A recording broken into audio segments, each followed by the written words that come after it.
A protest calling for Chancellor Merkel's resignation has taken place in Berlin.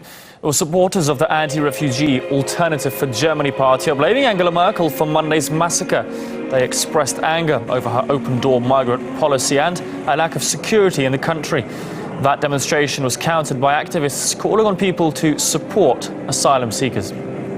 The attack comes in Berlin less than a month after a 12-year-old boy attempted to detonate a bomb at another Christmas market in Western Germany.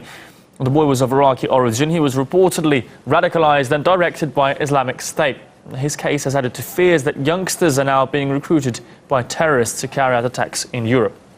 Ilya Petrenko has more on this disturbing shift in tactics. Caliphate Cubs, a squadron of underaged Islamic State soldiers. That's Wikipedia putting them prominently on the list of ISIL units fighting in the battle for Mosul. Here's a father blessing his son before the kid vanishes in a fireball from a suicide blast.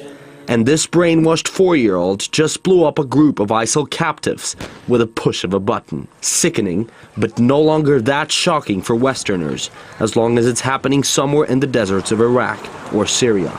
Well, this is Berlin.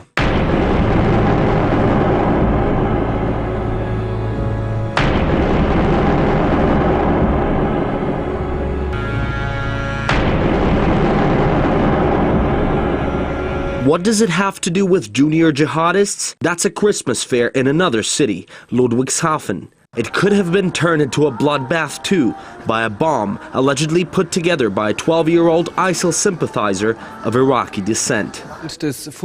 Due to the discovery of a nail bomb in Ludwigshafen, we've opened investigations. The 12-year-old who is accused of planning a bomb attack in Ludwigshafen is currently in custody.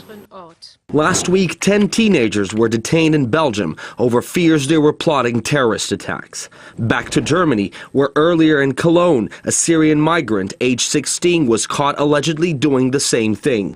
The Bavaria train axe horror this summer, the attacker ISIL claimed to be one of its fighters was 17. The list is getting longer. The portrait of Europe's new menace, the underage terrorist, is taking shape. That the suspect is 18 years old, holds German and Iranian citizenship. The Syrian asylum seeker who blew himself up outside a bar in the German town of Ansbach is now known to have pledged allegiance to the leader of the Islamic State.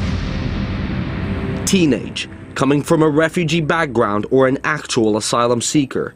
Brainwashed remotely through social media or locally in Salafist cells. It's estimated that ISIL has as much as around about 2 million radicalized young people out there. When they have a belief or adopt a belief that there is nothing good in this world, they become very vulnerable in adapting that belief. And that is exactly the turning point of the psychological use which terrorist organizations use for recruitment. So the weapon is not the radicalization, but the weapon becomes the young people.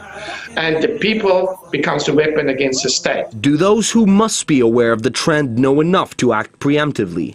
The head of police in Frankfurt, Germany's economic hub, warned lawmakers a few months ago the threat of underage jihadists was more serious than thought. But the latest news shows such warnings haven't quite made Europe more secure just yet. The police is following the structure that they have in place. The problem with it is that I haven't seen this type of terror. And what they haven't really got to understand, that this is a genuine type of war. They need to understand that they have to change the methodology, the approach. The partners across Europe, seeing that this is the fundamental problem in coordination, more than likely many potential terrorists will walk free.